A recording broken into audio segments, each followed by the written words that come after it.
오늘 우리에게 준 말씀은 신약성경 로마서의 말씀입니다. 로마서 12장 1절에서 2절까지의 말씀입니다.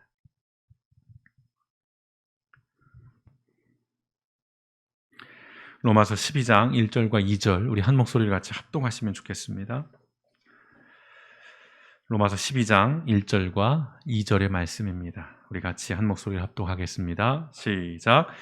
그러므로 형제들아 내가 하나님의 모든 자비하심으로 너희를 권하노니 너희 몸을 하나님이 기뻐하시는 거룩한 산 제물로 드리라. 이는 너희가 드릴 영적 예배니라. 너희는 이 세대를 본받지 말고 오직 마음을 새롭게 함으로 변화를 받아 하나님의 선하시고 기뻐하시고 온전하신 뜻이 무엇인지 분별하도록 하라. 아멘.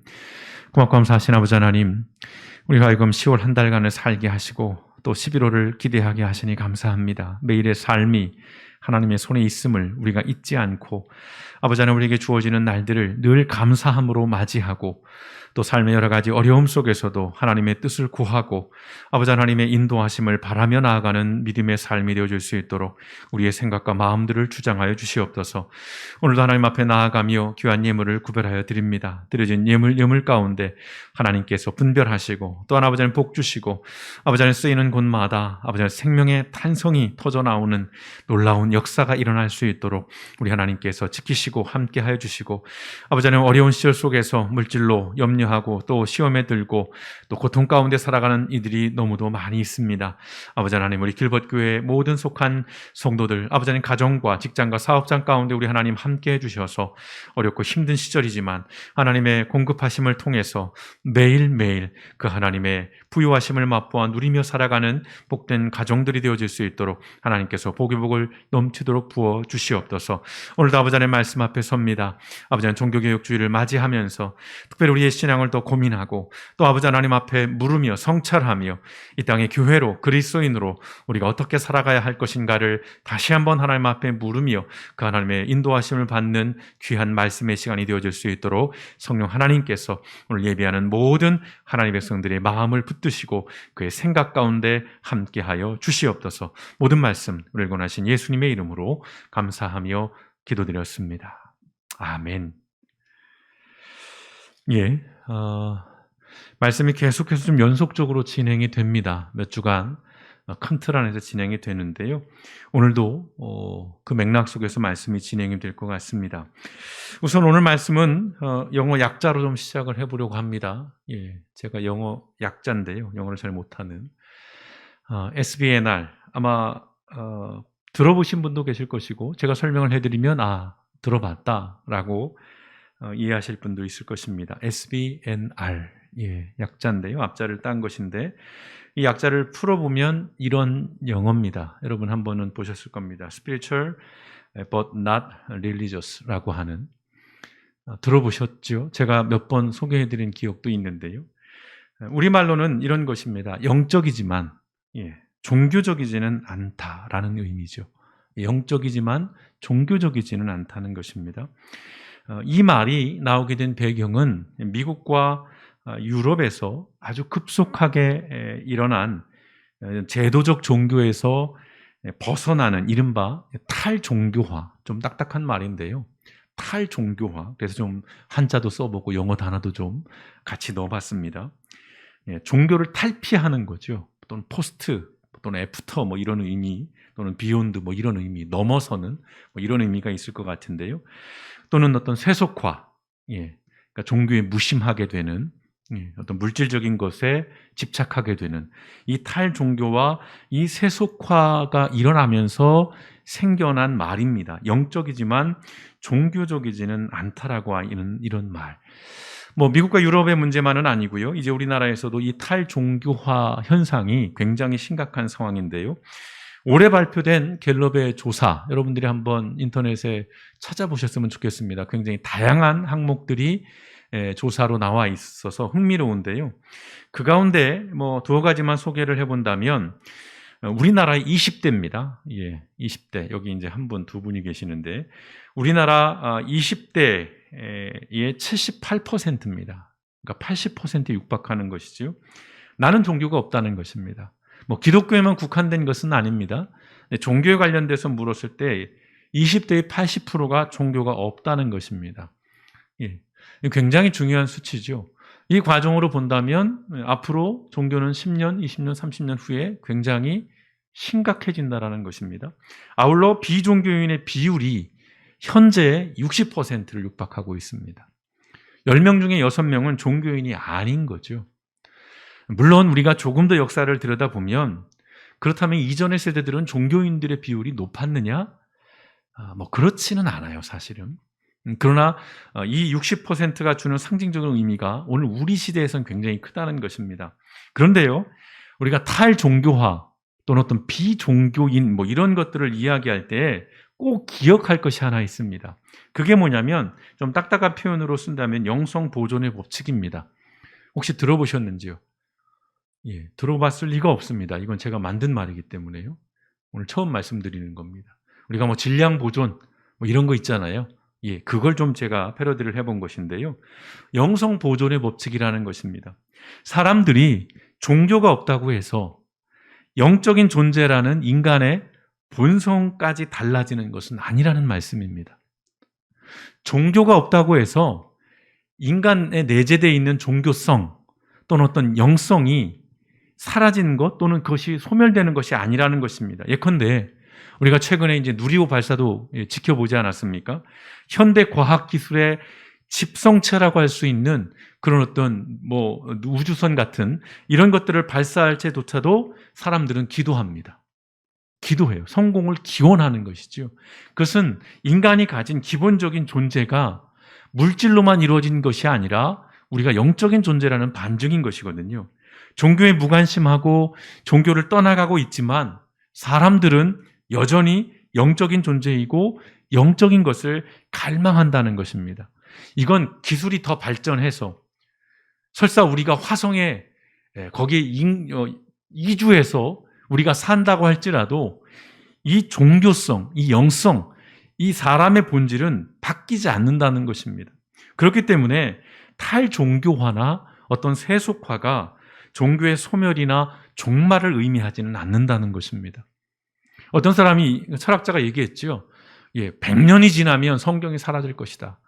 근데 그 사람이 사라진 것이죠. 전에도 말씀드렸지만 성경은 여전히 존재합니다. 마찬가지로 사람들은 종교는 떠나지만 다만 그 빈자리를 대신할, 예컨대 신을 대체할 무언가에 끊임없이 집착을 하고 있고 의존을 하고 있다는 것입니다. 그것이 어떤 양상이냐면 예컨대 물질에 대한 집착, 이것이 우상숭배죠. 또는 기술에 대한 만능주의. 기술이 발전하면 신은 사라질 것이다. 신을 능가할 것이다. 그래서 어떤 복제 기술이라든지 유전자 변이 같은 것들을 통해서 인간이 신의 영역에 도전을 하는 것이죠. 또는 간단하게는 요가 같은 겁니다. 명상 같은 거, 마음의 수련. 근데 조금 이것은 제가 목사로서 조금은 부럽고 질투가 나는 게 뭐냐면요. 템플스테이입니다. 죄송하지만 저도 가보고 싶습니다. 한 1박 2일쯤 절에 들어가서 저도 좀 이걸 한번 체험해보고 싶은데 요즘 사람들이 종교에 무관심하지만 템플스테이라고 하는 이 사찰에 가서 1박 2일이나 또는 3박 4일 마음을 비우고 수련을 하는 여기에는 굉장히 많은 사람들이 몰려들고 있어요. 이건 우리나라뿐만 아니라 지금 외국에서도 이러한 현상들이 굉장히 지금 붐을 이루고 있습니다. 이게 어제 오늘 얘기가 아니거든요. 꽤 오래된 얘기입니다. 자, 오늘 우리 시대의 교회의 고민이 여기에 있습니다. 이 지점에 있다는 것입니다. 더 이상 교회가 사람들에게 의미 있는 존재가 되지 못하고 있다는 것입니다. 여러분들은 어떠신지 저도 늘 불안함들이 있습니다. 길복교회 성도님들은 어떤 마음들을 가지고 계실까? 데이터나 어떤 여러 가지 조사에 보면 사람들의 응답이 그 갤럽 조사 제가 좀 더 여러분 살펴보라고 하는데 그런 항목들이 굉장히 많이 나와요. 관심이 없는 겁니다. 차라리 미워해주면 고마울 것 같아요. 막 개독이라고 얘기하고 막 먹사라고 얘기하고 그러면 차라리 그래 뭔가 기대가 있었구나. 뭔가 그래도 바람이 있구나 라는 생각을 할 텐데 무관심이에요. 이른바 무풀입니다. 관심이 없어지고 있는 것이지요.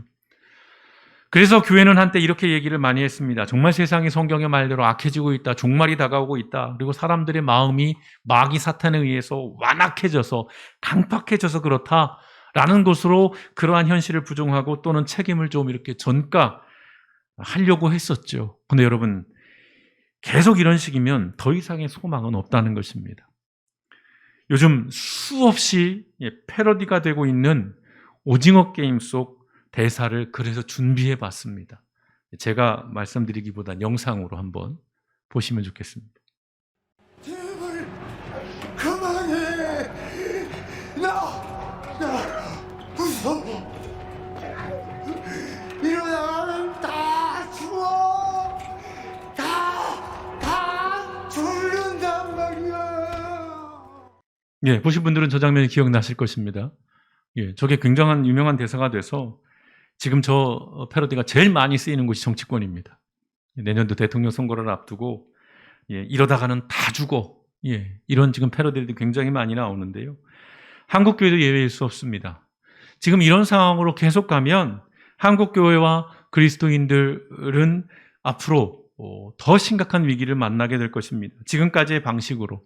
지금까지 교회가 해왔던 방식, 지금까지의 신앙의 어떤 그런 모습들로 계속 세상 사람들을 대하고 세상에 대한 이해를 가지고 있고 변화하지 않는다면, 달라지지 않는다면 결국 한국의 교회도 미국의 교회나 유럽의 교회들처럼 완전 죽는 그런 경험들을 하게 될 것입니다.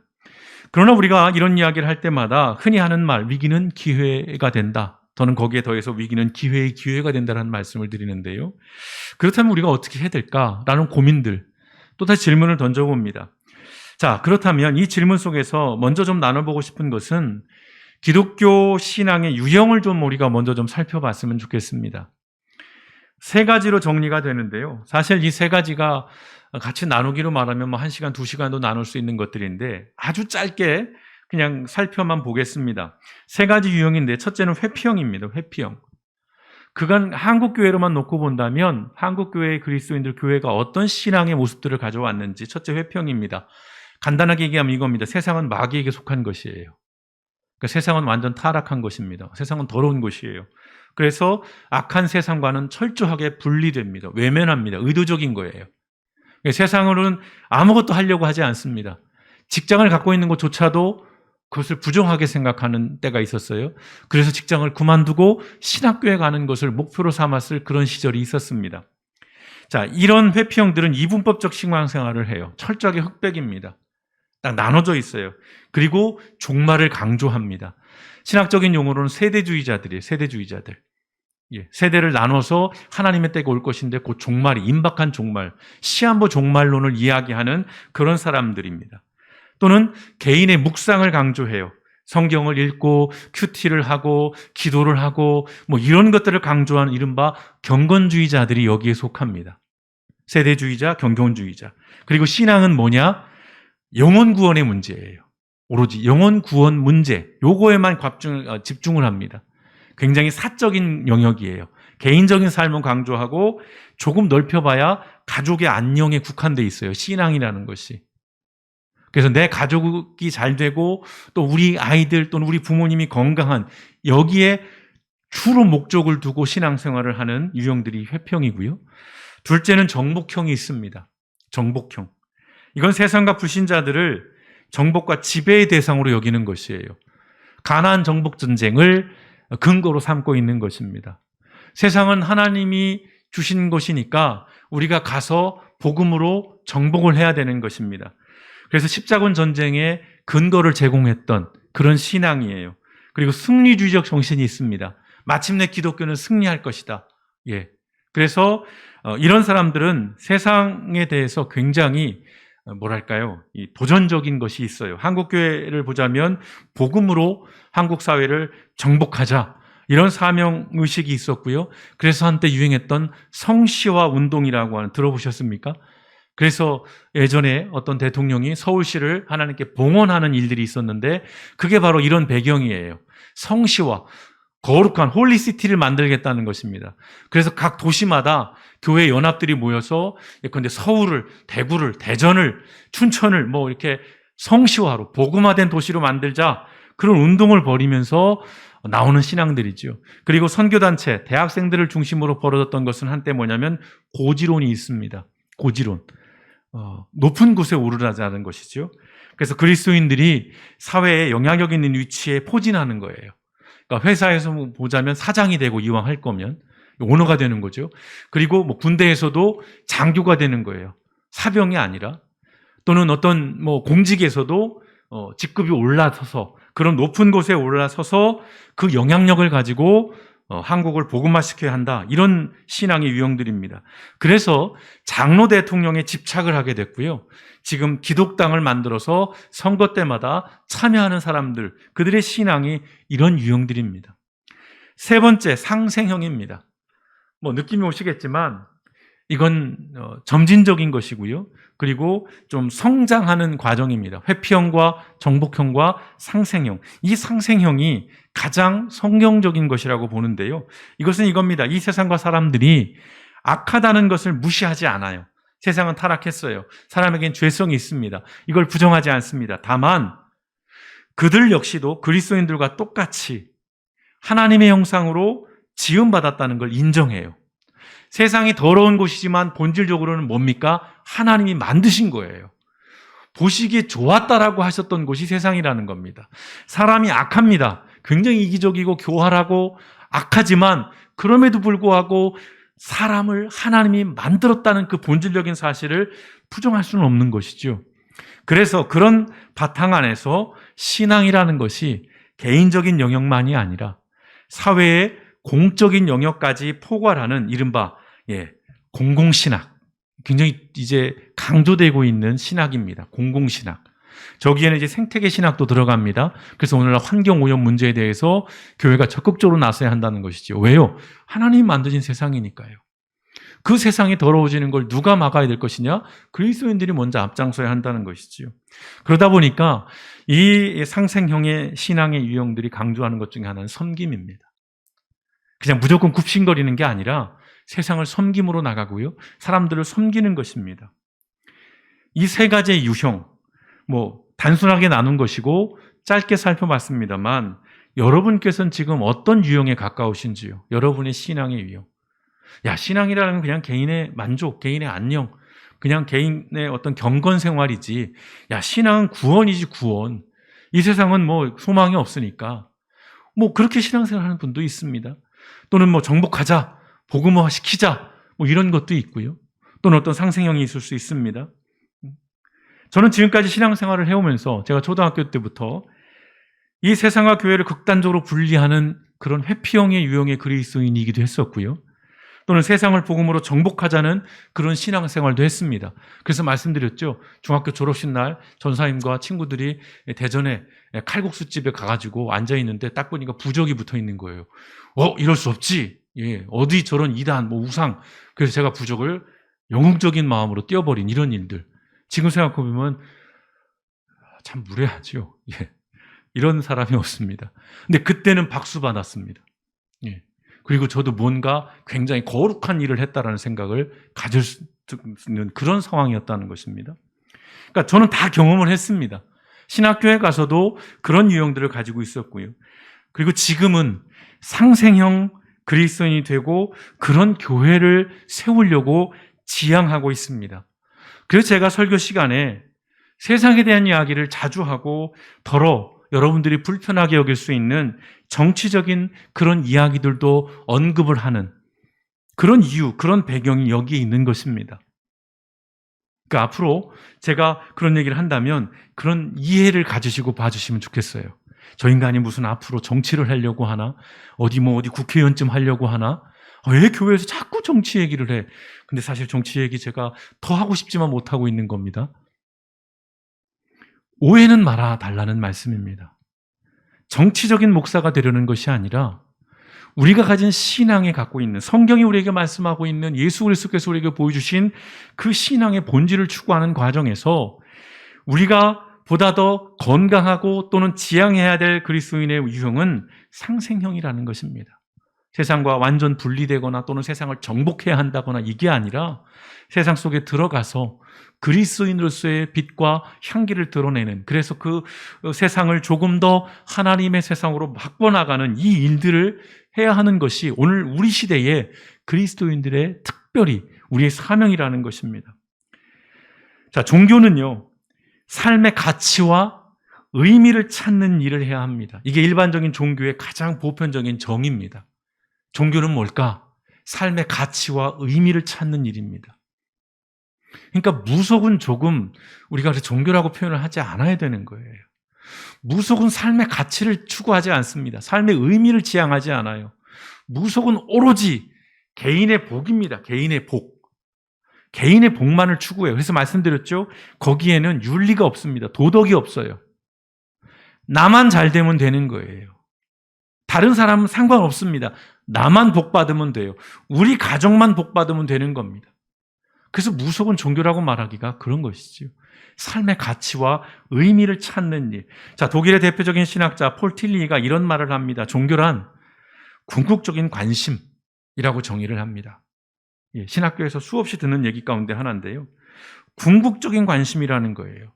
물론 궁극적인 게 뭐냐는 다양한 이야기가 있을 수 있습니다. 근데 이 정의에 비춰보면 종교 또는 종교인에도 종류가 좀 나눠질 수 있을 것 같아요. 자, 예컨대 궁극적인 관심이 내가 추구하고 내가 계속해서 목표하는 것이 돈이나 권력이나 명예, 여기에 있는 사람은 그것이 종교입니다. 이 정의에 의하면. 그게 궁극적인 관심이니까요. 근데 이런 종교는 일반적으로 사이비 종교라고 부릅니다. 또 궁극적인 관심이 사상, 이념, 우리가 이즘이라고 부르는 무슨 주의, 예, 여기에 몰입해 있는 사람, 그러면 그것이 종교예요. 그 사람에겐. 예를 들어 이 과거에 한참 운동권 학생들 중에서 좀 격하게 나간 사람들이 북한의 주체 사상을 숭배하고 이런 식으로, 그러면 그 이념, 그 사상이 그 사람에게 종교인 것이지요. 그런데 이런 종교는 유사 종교라고 부르는 겁니다. 그러니까 사이비보다는 조금 나은데 유사예요. 참 종교, 진짜 종교는 아니라는 것입니다. 아쉽지만 여전히 많은 그리스도인들이 사실은 사이비 종교나 이 유사 종교 수준에 머물러 있는 현실을 봅니다. 그렇다면 기독교인의 궁극적인 관심은 무엇이 되어야 할까요? 기독교인의 궁극적인 관심. 예. 제가 수없이 여러분에게 반복해서 말씀드리고 있는 그 단어 뭐겠습니까? 하나님의 나라입니다. 하나님 나라. 다시 말씀드립니다. 성경은 창세기부터 요한계시록까지 관통하는 하나의 단어가 있다면 그것은 뭐냐면 하나님 나라예요. 처음부터 끝까지입니다. 하나님 나라에 대한 관심이 성경의 가장 중요한 핵심이고요. 성경을 관통하는 하나의 단어인 것입니다.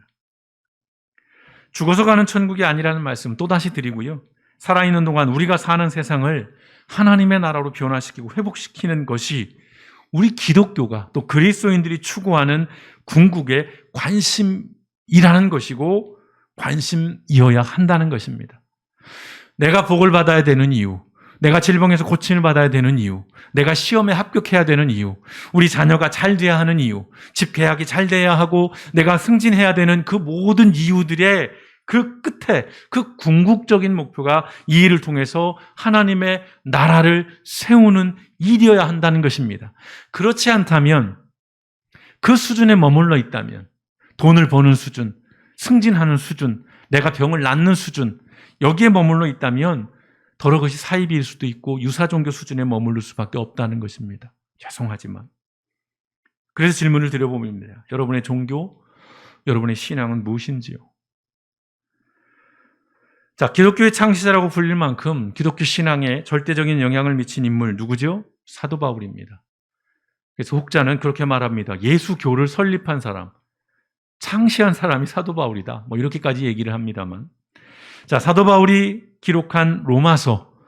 이 로마서는 기독교 선언이라고 불립니다. 예, 굉장한 의미를 갖고 있는 것이죠. 기독교의 집성, 모든 것들을 담고 있는, 또는 기독교 교리 개론이라고도 불립니다. 자, 그만큼 로마서는 기독교 신앙에서 절대적인 위치를 차지하고 있는데요. 자, 로마서를 크게 보면 1장에서 11장까지는 기독교 교리를 담고 있어요. 신앙을 논리적이고 체계적으로 논증을 합니다. 정리해요. 하나의 논문이에요. 기독교가 무엇을 말하고자 하는 것을 알고 싶다면 로마서 1장과 11장을 읽으시면 됩니다. 그런데 거기서 끝나지 않고요. 로마서는 12장부터 이제 15장에 이르러서 어떤 내용으로 바뀌냐면 이론적인 교리와 신조를 이제 실제적인 행동과 일상의 삶으로 적용해 나가기 시작을 합니다. 근데 이 적용은 개인적이면서 동시에 공동체적이에요. 이게 중요합니다.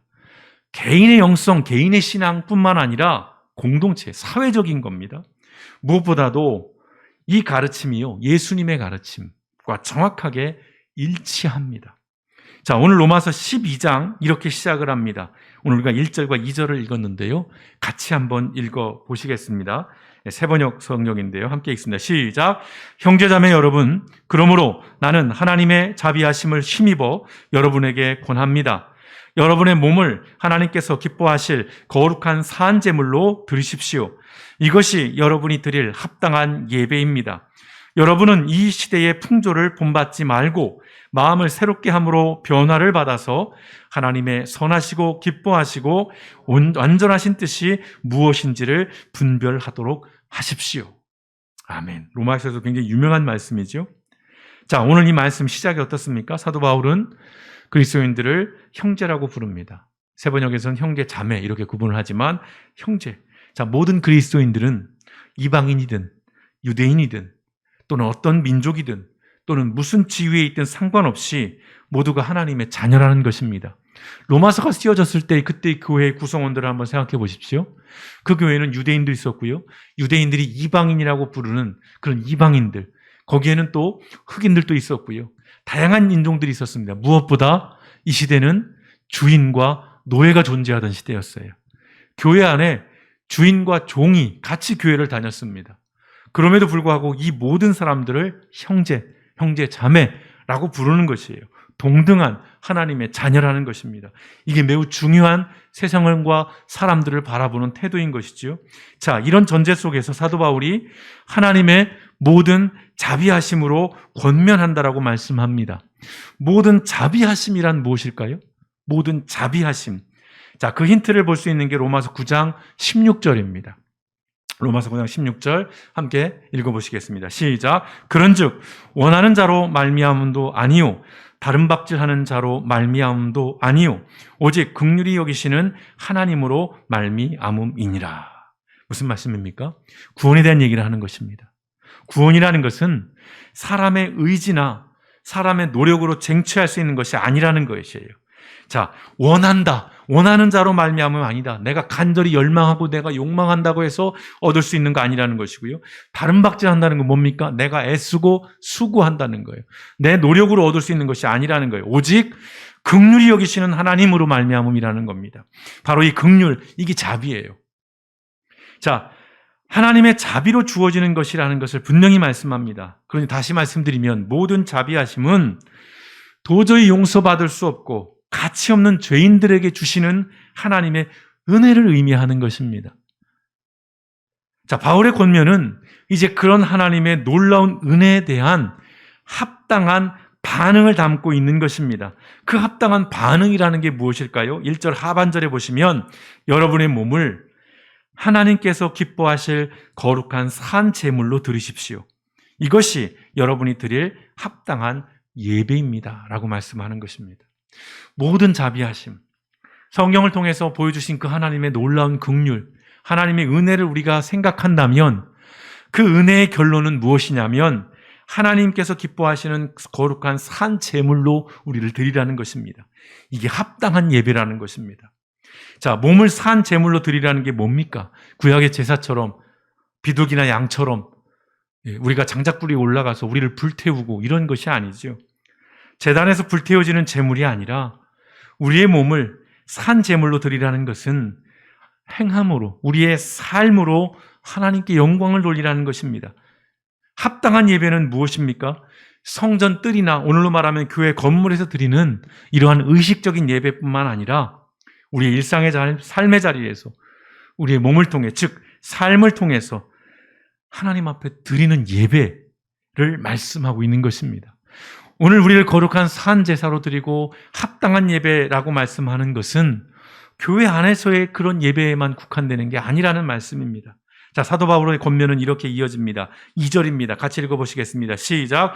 여러분은 이 시대의 풍조를 본받지 말고 마음을 새롭게 함으로 변화를 받아서 하나님의 선하시고 기뻐하시고 완전하신 뜻이 무엇인지를 분별하도록 하십시오. 자, 성경은 반복적으로 하나님의 사람들에게 말씀합니다. 세상의 철학, 세상의 가치 본받지 마라. 구약시대에 끊임없이 이스라엘 백성들에게 하나님이 말씀했던 건 뭐냐면요. 이방인들과 같이 살지 말라. 이방인들을 닮지 말라는 거예요. 여기서 우리가 오해가 생기는 겁니다. 그들을 배척하고 그들을 미워하고 혐오하라는 게 아니에요. 그들이 가지고 있는 삶의 가치나 철학이나 삶의 어떤 그런 방식들, 문화들을 본받지 말라는 거예요. 구별되라는 것입니다. 끊임없이 성경은 우리에게 이런 얘기를 하는 것입니다. 마찬가지 오늘 사도 바울도 하나님의 은혜를 깊이 생각하고 묵상하면서 죄성으로 인해서 세상에 물들어 버린 삶의 태도와 방식과 가치와 그 목적을 변화시켜 나가라고 하는 것입니다. 이게 신앙의 삶인 것이죠. 세상의 틀에 맞춰지지 말고 지속적으로 하나님의 뜻에 맞추어서 살아가라고 하는 그런 권면입니다. 참 어려운 권면이에요. 생각해 보면. 세상의 문화가 얼마나 강력해요. 자꾸 반복해서 좀 죄송하지만 오징어 게임이라고 하는 그 드라마가 뭐길래 전 세계인들이 지금 난리법석입니다. 야단법석입니다. 다른 한편 이게 그럴 일인가 싶은 생각인데 문화의 영향이라는 게 이렇다는 것입니다. 우리도 모르는 사이에 세상의 가치에 물들어 버리는 것이에요. 그런 가치로 우리도 성경을 보고 하나님을 이해하니까 전혀 엉뚱한 신앙들이 여기저기서 나오는 것이죠. 자, 종교 철학자인 프레드릭 스트랭은 이런 말을 합니다. 종교는 궁극적 변화를 위한 수단이다. 예, 궁극적이라는 얘기가 또 나오죠. 근데 궁극적 관심, 여기는 궁극적 변혁을 위한 수단이라고 얘기를 합니다. 자, 기독교 신앙은요, 딱딱한 얘기입니다. 정보 전달이 목적이 아니라 변혁이 목적이라는 것입니다. 기독교 교리와 신조를 아는 것 중요합니다. 예, 기독교 신앙에서 교리를 아는 것 굉장히 중요해요. 그러나 그보다 더 중요한 것은 그것을 통해서 우리의 삶이 변화되는 것이죠. 변혁되는 것입니다. 최소한 우리가 변화되고 변혁되지는 않을지라도 적어도 우리의 삶의 방향을 수정하고 지속적으로 추구해 가야 한다는 것입니다. 우리가 가진 이 신앙으로요. 변화를 위해서 사도 바울은 이렇게 표현하죠. 마음을 새롭게 하라. 마음을 새롭게 하라. 여러분 이것을 어떻게 여러분 들리시는지요? 마음을 새롭게 하라는 것은 사실 우리가 능동적으로 할 수는 없어요. 궁극적으로는 성령께서 행하실 영역입니다. 앞서 말씀드린 변혁도 마찬가지예요. 아까 말씀드렸죠? 예, 우리가 뭐 다른 박질하고 막 이런다고 해서 되는 게 아니라는 것. 우리의 노력으로 되지는 않는 부분들입니다. 물론 어느 정도는 되겠지만 궁극적인 변화와 변혁은 결국은 성령께서 우리를 강권하셔야 돼요. 그래서 하루아침에 달라지는 사람들의 간증을 듣지 않습니까? 오늘 아침에도 다른 교회 예배를 드리고 제가 오면서 거기서 간증하는 분의 짧은 이야기를 들으면서 완전히 달라진 삶, 그걸 뭘로 설명하겠어요? 본인이 의지를 가진 것도 아니죠. 그런 게 성령의 역사인데 성령께서 행하실 영역이 분명합니다. 하지만 그럼에도 불구하고 우리 그리스도인들이 해야 할 일도 있다라는 것입니다. 성령이 하실 거니까 나는 가만히 수동적으로가 아니라 성령의 도우심을 구하며 우리가 할 수 있는 일이 있다는 것입니다. 저는 이걸 좀 생뚱맞은 단어로 표현해 보고 싶습니다. 선한 세속화예요. 세속화. 자, 세속화는 어떤 것이었습니까? 일반적으로 영적인 걸 외면하는 거죠. 물질적인 것만 추구하는 태도를 의미합니다. 근데 선한 세속화라는 좀 표현을 해봅니다. 자, 이분의 말에 따라서 좀 해본 거예요. 언젠가 한번 여러분에게 소개해 주었던 이스라엘 역사학자 유발 하라리, 굉장히 핫한 분입니다. 요즘 굉장히 잘 나가는 분인데요. 유발 하라리.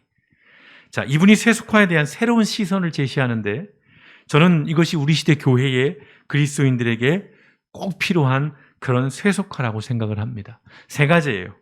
자, 첫째는요, 무조건적인 믿음이 아닌 냉철한 관찰과 연구로 진리를 탐색하라는 것입니다.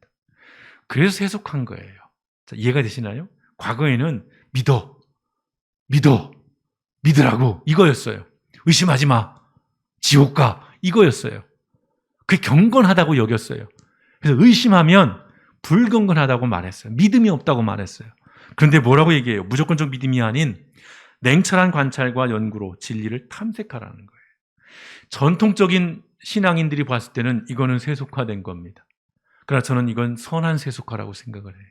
오늘 우리 시대 그리스도인들이 변화받기 위한, 또는 우리가 우리의 몸을 거룩한 산 제물, 일상의 예배의 삶을 살기 위해서는 반드시 필요한 세속화입니다. 무조건적 믿음이 아닌 냉철한 관찰과 연구로 진리를 탐색하라. 두 번째 세속화는 이겁니다. 맹목적인 믿음이 아닌 다양한 진리에 대한 열린 태도를 가지라. 이러면 어떤 분들은 저를 막 비난할 수 있어요. 목사님 종교다원주의자입니까? 유일한 진리는 기독교일 뿐인데 뭔 다른 진리를 이야기하십니까? 이제 이런 태도들이 우리나라 20대 적어도 80%가 종교에 무관심하게 만드는 이유 중에 하나가 되는 것이고, 이미도 60% 이상이 비종교인으로 남게 되는 이유 중에 하나인 것입니다. 여러분, 열린 태도가 중요한 것입니다. 이건 저의 개인의 사상 이념을 말씀드린 거 아니고 저의 개인의 취향 기질을 말씀드린 게 아니에요. 예수님의 기질을 말씀을 드리는 겁니다. 예수님이 열린 태도를 갖고 계셨잖아요. 자, 세 번째입니다. 모름을 인정하는 태도를 갖고 모든 해답을 가지고 있다는 태도를 버리고 자기를 점검하고 수정하고 인정하는 것을 두려워하지 말라는 것입니다. 이것도 전통적인 기독교 신앙에 있어서는 굉장히 불경스러운 것이에요. 모름을 인정하라니요. 성경은 모든 걸 알고 있는데. 그리고 이런 말씀을 제가 먼저 들었었죠. 모든 해답을 가지고 있다는 태도를 버려라. 이 태도로 생기는 게 폭력이라고 말씀을 드렸어요. 혐오라는 말씀을 드렸습니다. 우리 기독교가 혐오라는 어떤 폭력이라는 이런 일에 자유로울 수 없는 이유 중에 하나가 우리가 답을 갖고 있다는 생각을 갖고 있기 때문이에요. 우린 모든 걸 알고 있는 거예요. 세상 모든 진리를 다 통달했다라는 생각을 갖는 거예요. 여러분, 그건 굉장히 위험한 일이죠. 자기를 점검하고 수정하고 인정하는 것. 이걸 두려워하지 않는 것이에요. 이제 우리의 신앙인들이 가져야 할 태도가 이런 것입니다. 이렇게 마음을 새롭게 해야 한다는 것입니다. 자, 미국의 사회학자인 필 주커먼은 이런 얘기를 합니다. 종교 없는 삶이라는 책을 썼어요. 굉장히 소발적이죠. 종교 없는 삶. 여기서 이런 얘기를 해요. 덴마크와 스웨덴의 예를 듭니다. 우리가 아는 북유럽의 복지국가 이렇게 얘기를 하죠. 덴마크와 스웨덴의 경우는 종교 인구가 평균보다 적습니다. 종교 인구들이 세계 평균보다 아주 떨어져요. 그런데 그 사회를 분석해 보니까요, 삶의 질이 대단히 높다는 것입니다. 여러분, 여기 은혜 받으시면 당장 지금 교회를 떠나실 텐데, 내 삶의 질이 왜 이렇게 낮았지? 교회를 다녀서 그랬어. 길복교회를 나와서 그랬어. 오케이, 이러면 안 되신다는 겁니다. 자, 비종교적인 나라에서, 이것도 더 시험에 들 만한 얘기죠. 더 도덕적이고 더 합리적이었다라고 평가를 합니다. 여러분, 이걸 어떻게 받아들이시면 좋을까요? 굉장히 뼈아픈 분석이에요. 근데 단순하게 받아들이면, 그래, 종교는 무익한 거구나, 종교는 정말 해악을 끼치는 거구나, 이렇게 이해를 하실 텐데, 여기에 좀 다양한 주석들이 필요합니다. 그런데 있는 그대로 저는 말씀을 드리고 싶은 거예요. 이건 우리를 생각해보자는 차원에서 말씀을 드리는 것입니다. 종교 인구가 적은 나라가 오히려 삶의 질이 높다. 비종교적인 나라인데 더 도덕적이고 합리적이었다. 우리가 이것을 100% 인정하지 못할지라도 분명히 우리가 성찰해봐야 할 지점이 있다는 것입니다. 여러분, 일반적으로 종교 또는 어떤 신앙이라는 것이 지금의 내가 잘 되고 우리 가족이 평안한 것에만 관심을 많이 가졌어요. 모든 종교가 다 그렇습니다. 그리고 기독교는 전통적으로 보자면 안타깝지만 굉장히 권위적이었습니다. 그래서 강대도 높았고요, 강대도 컸습니다. 그래야 그게 권위라고 여겼기 때문에. 그리고 막 가울 있고요. 예. 굉장히 어떤 권위를 중시했죠. 굉장히 강압적이었습니다.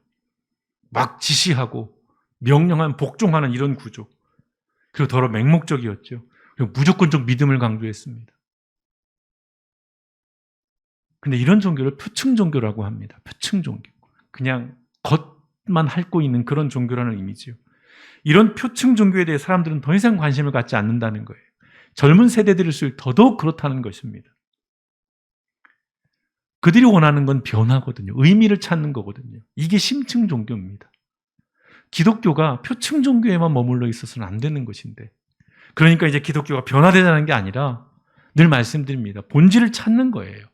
원래 기독교는 그런 표층, 내가 잘 되고 내가 부자가 되고 내가 건강하고 우리 자녀들이 어디 좋은 데 가고 여기에만 있는 것이 아니었고요. 의미를 찾았어요. 존재의 목적들. 나아가 하나님의 나라로 변화되는 이 일에 원래는 기독교가 관심을 가지고 있었다고요. 누가요? 예수 그리스도께서요. 십자가의 의미는 그런 거잖아요. 예수님 십자가에 돌아가신 것이 내가 승진 잘 되고 내가 좀 더 넓은 아파트에 평수에 살고 이러라고 십자가에 돌아가신 것은 아니잖아요. 너무 근데 오해는 마십시오. 그럼 저 목사는 도대체 그럼 어떻게 살라는 얘기야? 그건 하나의 과정이어야 된다는 것입니다. 그게 궁극적인 목표가 되어서는 안 된다는 것입니다. 심층 종교는 개인의 안녕과 번영만을 추구하지 않아요. 함께 살아가는 길을 고민합니다. 고민한다는 거예요. 삶의 기술을 가르쳐주는 것이 아니라 삶의 의미를 깨우쳐줍니다. 근데 기독교는 기술로 전락했어요.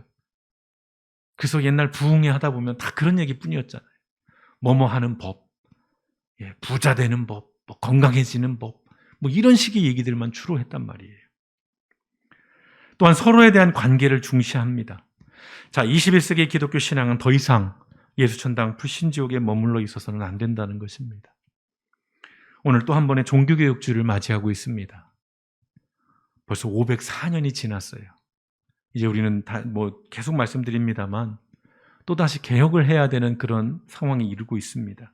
마땅히 교회는 끊임없이 개혁해야 하는 곳이기도 합니다. 이 탈종교화, 이 세속화의 시대에 종교가 없는 시대를 살아가면서 오늘 우리의 기독교가, 오늘 우리 그리스도인들이 우리 사회에서 어떤 일을 하고 그리스도인들이 어떠한 삶을 살아가야 할지를 진지하게 고민하고 성찰해 봐야 할 때가 아닌가 싶습니다. 저는 오늘 큰 주제를 말씀드린 거예요. 작은 일을 제가 무시하는 게 아닙니다. 여러분의 삶의 문제들, 자녀들의 문제, 집의 문제, 직장의 문제, 또는 직장 안에서 여러 가지의 문제, 부모님과의 관계의 문제, 여러 가지 그런 어떤 삶의 소소한 문제들을 제가 무시하는 게 아니에요. 그런 문제들을 앞으로 나눌 것인데 결국은 그것이 삶의 궁극적인 목적이나 목표, 지향점이 아니라 그 너머로 갈 수 있어야만이 원래 기독교가 예수께서 십자가를 지고 죽으신 그 본래의 목적들을 이뤄나갈 수 있다는 것입니다. 그럴 때에 사람들이 더 이상 기독교에 대해서 혐오하거나 기독교를 배척하거나 무시하거나 하지 않을 수 있고 기독교를 통해서 삶의 의미를, 목적을 더 찾아갈 수 있고 그 과정에서 변화들이 일어나고 개인만이 변화되는 것이 아니라 사회가 조금씩 달라지면서 함께 살아갈 수 있는 그런 하나님의 나라가 되어갈 수 있다는 것입니다. 오늘 이 말씀은 여기서 끝나지만 다음 주 또 말씀은 이어집니다. 오늘 던진 이 문제들, 이 탈종교와 이 세속화의 시대 속에 나의 신앙은 어떠해야 할 것이며 우리의 교회는 어떤 교회가 되었으면 좋을지, 그저 우리가 과거에 머물러 있는 그런 교회나 그런 어떤 신앙의 모습들이 아니라 보다 더 깊이 있게, 보다 더 성경적인, 그리하여 나만이 아니라 우리 모두가 함께 이 말씀 앞에서 변화되어지고 그 변화를 통해서 새로운 나라, 즉 하나님의 나라가 조금이라도 내가 살아가는 이 시대에 이루어질 수 있는 그런 꿈을 꾸고 그런 소망을 품고 오늘 우리에게 주어진 날마다의 삶을 살아가시는 저와 여러분 길벗게 되시길 주님의 이름으로 축원드립니다. 함께 기도하시겠습니다.